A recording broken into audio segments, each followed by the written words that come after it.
Panaginip. Siyempre, 'di ba, siguro naman lahat tayo nakakaranas nito, ang managinip or sa mas malalang banda mabangungot pa nga. Nung bata pa ako, nakapanaginip ako ng isang magandang laruan. Ito yung dollhouse, yung kulay pink. Tapos gustong-gusto ko yung laruan na yun sa panaginip.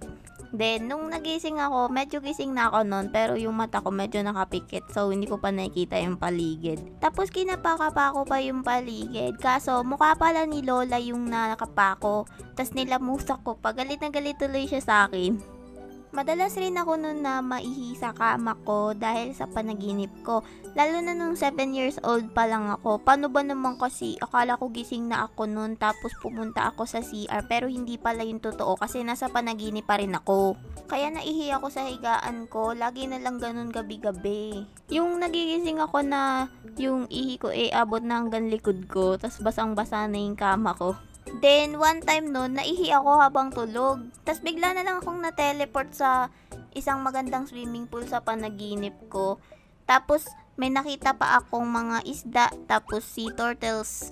Tapos, napunta pa ako sa White Sand Beach. Tapos, meron dong nagsasalitang balyena. Tapos, meron dong, ano yung tag doon? Yung uod. Tapos, kinakain niya yung ibon. Malaki yung uod kesa sa ibon. Ang weird. Tapos meron pang pating na kumakain ng gulay. Then after ko makita yung mga weirdo na yun, nagpunta na ako sa dagat. Tapos naligo ako. At yun nga, nagising ako. Totoo talaga na naligo ako, pero hindi sa dagat, sa sarili kong ihi. And madalas tululaway rin ako pag natutulog. Kasi natutulog raw akong nakanganga. Yung higaan ko at mga unan parang may mapa na ng video games tapos kulay brown na. Tapos meron pa, na-try nyo na ba yung nadapa kayo sa panaginip or matalisod or mahulog or matapilok? Madalas pag ganyan napapasipa ako ng malakas habang tulog. Tapos mamaya-maya pinupulikat na pala ako. Madalas dun pag napupulikat ako, napapasigaw ako sa sakit. Kaso pinipigilan ko na lang kasi tulog yung mga kasama ko sa bahay.